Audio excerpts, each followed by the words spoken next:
Hello, guys, and welcome back to another edition of Baseball Talk with the Earl Brothers. My name is Nicholas Earl, joined here by my brother Tim, and today we got a concerning topic, Tim, and half concerning, half whatever. And it's, will both New York teams miss the playoffs? Is it time to panic in New York? We're going to talk about it. We're going to be breaking down their records since June 1st and since the All-Star break. We're going to take a look back at what type of collapse these two teams have gone through, most games up in the division / like a standings watch, where they are in the division, where they are in the wild card. At this point, it's just wild card. There is no division for these two teams. No. Their strength of schedule remaining, like who they have to play and things along those lines. Mm-hmm. Then we'll look at the FanGraphs playoff percentages.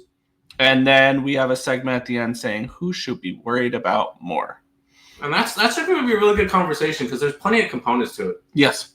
So let's get started with records since June 1st and the All-Star break. Both have been not good, but I feel like they're under larger data that these numbers could be worse. Since June 1st, the Mets are 27-33. The Yankees are 27-34, 6 games under and 7 games under, respectively. Since the All-Star break, the Mets are 8-13. The Yankees are 9-13. The concerning factor about that is the Mets have a 7-game winning streak in there. Yeah. And they're 8-13. Very, very concerning there. Is there just I don't know if there's what's going on, but just something clicked and neither of these teams can do anything. I'll bring up one thing with the Mets side because I will say I'll a little bit more from Mets, but on June 4th, Francisco Lindor broke his pinky toe or whatever, and then hasn't been the same since. He played through it. I think he should have took it a couple of days off and let that heal or whatever. Ever since then, he's been awful. Yeah. Nimmo has been non-existent. Alonso's been quiet. Soto had a big month in June. He started to play a little bit better in August now, and then it hasn't really done anything since. And when you have, and I don't want this to turn into a rant box, but when you have 5 players trying to play 3 positions or 2 positions, that's stupid. The fact that the Mets still have Mauricio, Vientos, Acuna, Beatty, and McNeil. Acuna's in AAA right now, but yeah. Oh, he is back in AAA. Yes. All right, that's good. But the fact that they have 4 players for 2 positions and they keep transferring them around, garbage. Absolute garbage. I'm tired of seeing it. It's called depth, but it's not when they don't play. It's not not the way he's doing it. No. Depth would be having an everyday starter and a backup, not let's start you for 3 games, and then you for 2 games, and then you for 3 games, because I don't want to sit you for too long, and then we play No. The way that everything's been going on with the Mets since June 1st has been awful management. They're hitting. They can't hit. Their pitching isn't going more than 5 innings, which I think that's 58 or 57, something like that, straight games of a starter not going at least 6 innings, unless your name was David Peterson. They haven't had back-to-back 6-inning appearances in a couple months. It's been ridiculous. So we've seen a lot with how that's kind of transpired. Very concerning metrics for the Mets. Yankees, it's their bullpen has been really struggling. It's their pitching in general. Their starters aren't going as far. Max Fried isn't the same guy that he was in the beginning of the year. He's starting to get hit. Carlos Rodon's starting to get hit. They brought up Luis Gil came back from injury. He has not been good. So, and the fact that the bullpen's just been getting hit and hit and hit. They bring in 3 guys. The first game that they all play in, they all get smashed. Oh, Jake Bird's in AAA now. Jake Bird's both teams are struggling heavily with pitching. And I'm not gonna. It's just both teams are just completely struggling against teams that they should not be struggling against. Yeah. Which will bring us to how far these teams really collapse. Time for some standings watch as well, because the Yankees at one point were 6.5 games up on the Blue Jays and 9.5 up on the Red Sox. Correct. And now they are sitting 3rd in the division. They're 2.5 games behind the Red Sox. They're 6.5 games behind the Blue Jays for first place in the division. They're 62-56. They're 3-7 in their last 10 games. coming in off of losing 2 out of 3 against the Houston Astros, which I'll give. Houston looks awesome right now. I will not blame them for that. And the only game they won in that series, they gave up the lead in the bottom of the or in the 8th, took the lead in the bottom of the 8th, shut it down in the 9th. Yeah. Other than that, bullpen collapses because Bednar walked in and run that game. The previous game was Devin Williams collapsing in the 10th inning, things along those lines. And for the Yankees, it's just been they've just not been playing good baseball, and the Blue Jays had played some of the best brand of baseball, and so the Red Sox the last little bit as well. That's all it's been. You've got Yankees aren't playing like horribly, but in the same stretch, the Blue Jays were the best team in the American League, and the Red Sox are right on their heels for one of the best teams in the American League. And we can kind of say that. I'm not even going to say that with the Phillies, with the Mets. Yeah, the Blue Jays are the best team in the American League right now, 69 and 50. And they've been the hottest, so it's just they're most likely going to win that division, which. I like the Blue Jays heading into this year. I didn't think they were going to be this good. But I will go with you. And for the Mets, they were once up 5.5 games up on the Phillies. That was about a month ago. That was about a month ago. Now they're 5.5 games out. They're 1-9 in their last 10 games. They've lost 7 in a row. They've had multiple 7+ game losing streaks this season. And they've really struggled. I think the last time we saw a team have multiple 7-game losing streaks in the season, especially coming after June, to go on to have success in the playoffs with the 2011 Cardinals when they barely made the wild card and they won the World Series in 2011. Yeah. That was the last time we saw a team do that and have success in the playoffs. So the Mets are not in a good situation there. I think they've fallen out of the top 10 teams in baseball at the moment. Both these teams have. And the Mets have absolutely collapsed as of late. And we'll talk about that a little bit. Both teams have, obviously, because we're making this video. We're making this video, so yeah, it's not a good thing. But I'm going to get up numbers for one of the last sections we have to give an idea of where their odds were earlier and where their odds are now, type of thing for percentages according to FanGraphs. Mm-hmm. But I'll let you break down the next one here, Tim, because I know you got all these numbers. But let's see, is there any hope for these teams? What's their remaining strength of schedule? Do they have an easier strength of schedule? Can they catch up, or can they maybe make some ground on the teams chasing them? And what should we expect from these two teams for teams they have to play going forward? Let's look at the more favorable one, the Yankees. The Yankees have the 27th toughest strength of schedule coming up. Their winning percentage for that is a .482. Those include 3 games against Blue Jays, Tigers, Astros, and Cardinals are their toughest opponents, along with 7 games against the Red Sox. On the opposite side, they still have 7 games against both the White Sox and the Orioles. They do have 6 against the Twins, 2 against Tampa Bay, 3 against Washington. Those are their easier opponents. But the only teams that have an easier strength of schedule to end the year are the Cubs, the Dodgers, and the Padres. Cubs 28, Padres 29, and the Dodgers have actually the easiest strength of schedule to end the year. Now, who are the teams chasing said New York Yankees? Half a game back is the Cleveland Guardians, who currently have the 21st strength of schedule, which is sitting at .495. They have tough game. Their tough opponents left are 6 against Detroit, 6 against Texas, which is going to be very interesting, and then 3-3 against Seattle and Boston. On the other side, they have a lot more favorable games, Cleveland does. 3 against the White Sox, 3 against the Braves, 4 against Twins, 7 against Tampa, 3 against Marlins, and 3 against Arizona. All of them not playoff teams. So there is definitely a path for the Cleveland Guardians, have a strength of schedule that's not terrible. Yeah. Now, we're going to put one other team with them that actually has a chance, and that's the Texas Rangers. But one problem with Texas, and that is they have the 4th toughest strength of schedule to end the year. Yeah. Texas still has 3 against Milwaukee, 3 against Blue Jays, 6 against Houston. That's huge for 3 against the Mets, and 6 against the Guardians, like we mentioned earlier. They also have 3 against the A's, 3 against the Angels, 3 against the Twins, 3 against the Marlins, 6 against Arizona, which they start their series with Arizona tonight, and 4 against Kansas City, who's technically still in the wild card race at 4 games back.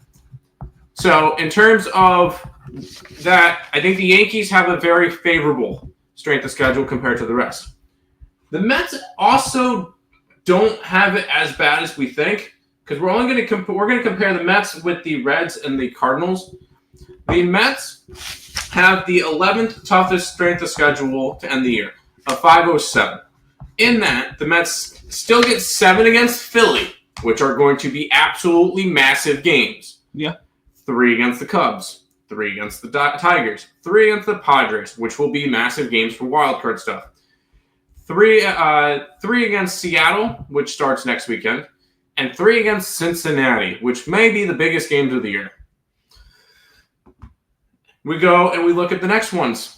Cincinnati is a game and a half behind the Mets. Who do they have? Oh, what do they have? Oh, the toughest strength of schedule in the MLB. 6 against Milwaukee, 3 against Philly, 3 against Toronto, 3 against the Dodgers, 4 against the Cubs, 3 against the San Diego Padres, and their easiest opponents, Pittsburgh, A's, Angels, and Diamondbacks for 3 each.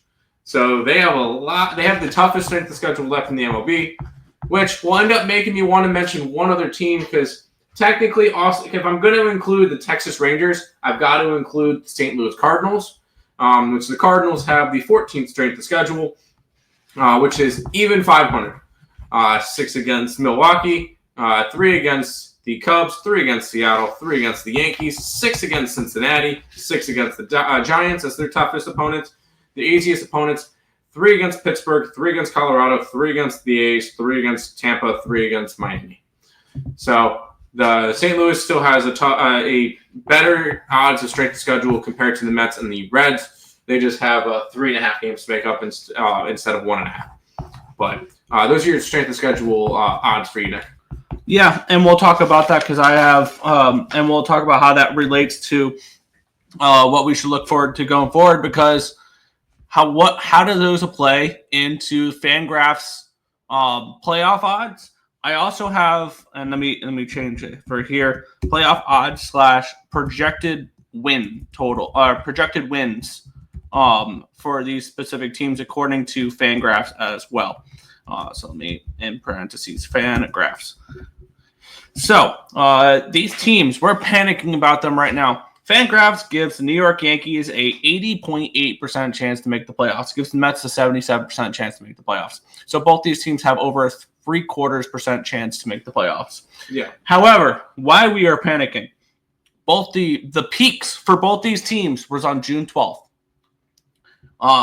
The Yankees had a 98.9% chance to make the playoffs. The Mets had a 96.2% chance to make the playoffs. Yeah. And now they're down to 80.8 and 77. That's the big concern here with that. According to FanGraphs, they have them both projected at 87 wins this season. With the remaining strength of schedule, how the teams are built right now, and things along those lines. And according to FanGraphs, the teams that the Mets have to be worried about is the Cincinnati Reds and the St. Louis Cardinals. They have the Reds finishing with an 82-80 record, and the Cardinals finishing with an 81-81 record. So only 1 game difference between the Reds and the Cardinals, according to FanGraphs. With strength of schedule makes sense. Yeah. With the strength of schedule makes sense. You look over at the American League and teams that the Yankees have to watch out for. They have them finishing at 87 wins. Same with Boston, which is interesting there. I don't like that. I don't agree with that either. And Boston 18th straight schedule, so I guess. FanGraphs also has the Mariners overtaking the Astros by 1 game to win the division. I could see that for sure. Other than that, they have the Guardians at 83 wins and the Rangers at 82 wins. Let's see. And they have the Royals at 80 wins And let's just click the Rays just for shits and giggles. They have the Rays at 78 wins. So they have the Yankees taking care of business by 4 games over the Guardians, and they have the Mets taking care of business over the Reds by 5 games when the season's over. So they do think that they will be significantly better, 3 to 4 games better than the teams chasing them going down the stretch. So something to keep an eye on for there. Which brings us to an interesting question here, Tim. Which team should we be more concerned about? And as now we're Mets fans. Yes. As a basic baseball fan, which yes. team you should be more worried about statistically? I think it's the New York Mets. I'm gonna have to agree. Because the Mets have the tougher strength of schedule. Granted, the team chasing them has the toughest remaining strength of schedule, but the Mets 11th overall, according to Tankathon, is still very nerve-wracking for me. And here's the thing: is the Mets are for the 5 seed. I think there's a little bit of a difference for the 5 seed between these two teams as well, because currently the Yankees trail the Red Sox by 2.5 and the Mariners by 3.5 games for the wild card 2 and wild card 1. Mm-hmm. The Mets trail by 3 games behind the Padres and 4.5 behind the Cubs. They have a lot more to catch up if they want to move up and have teams in between them and the Reds in order to make that thing. The Yankees have less to do in order to get that back to that top wild card spot if they're able to chase it down. The Yankees also have an easier strength of schedule. They have the 27th rated strength of schedule remaining. And granted, Cleveland has 21st, but both the teams that are chasing them have a much tougher strength of schedule. Here's the one argument you can make for the Mets is they don't have multiple teams chasing them. Correct. But I feel like St. Louis in there. I was gonna say I feel like the Cardinals, Cardinals 3.5, Rangers 2.5. But just the way, and also if you look, obviously you look at playoff percentage, 77% compared to 80.8% chance. I'm concerned about the Mets a little bit here. As of late, they are a very streaky team, but I do think at the end of the day, both these teams probably still make the playoffs, and they're probably the 6th seed. And I think they are able to hold off because the Yankees absolutely should be able to, because the Guardians sold at the deadline and didn't buy anything, and they have a significantly lower payroll. And the Rangers are one of the more consistent teams in baseball who were just swept by the Phillies. So I do think the Yankees get into the playoffs, or they absolutely should. Both teams absolutely should still. But I would be more concerned with the Mets at the moment. Yeah, statistically, yes. Anything you want to add before we head on out for this video? But yeah, I just wanted to do a video on that because I had a feeling a lot of people would be interested in hearing us panic about the Mets a little bit. Not that we're panicking, but is it time to panic? Maybe a little bit in New York for both the Mets and the Yankees. But at the end of the day, this feels like rock bottom for both these teams, and it's 77% and 80.8% chance to make the playoffs. I think at the end of the day, both teams will be fine. They could probably win a wild card round. I don't know after that. And here's the thing: the Mets would probably play the Dodgers right now in the wild card round, which makes me nervous. For the Yankees, they'd play the Red Sox. No, they wouldn't play the Red Sox. They would play the Astros. They'd be I'd be very nervous to play the Astros if I'm the Yankees. And yeah, right now the Phillies have a half-game lead over the Dodgers. Yeah, so who knows? I think both these teams make the playoffs. How far they go into the playoffs, I don't know at the moment. But I think both teams will be okay at the end of the day. Yeah, I think they'll be fine. We're just having fun with this. Yep. But that is everything for this video. Let us know in the comment section below. Do you think one of these teams miss the playoffs? Do you think both these teams miss the playoffs? Is it time to panic, or are we overreacting at the end of the day? And this is just New York media hyping up how bad these teams have been. And it's just a little bit of a swoon right now after an awesome start to the season for both these teams. Because the Mets at one point were 21 games over 500. The Yankees were 17. Is it just they start off really well and they're coasting to the playoffs? Because this is not coasting, unfortunately. Coasting is 500 baseball. Yeah, coasting is 500 baseball. Yeah, but let us know in the comment section below how concerned are you guys with these two teams going forward. But that's going to do it for this one. Well, thank you guys as always for watching. We'll catch you guys in the next edition of Baseball Talk with your brothers. Good luck, everyone.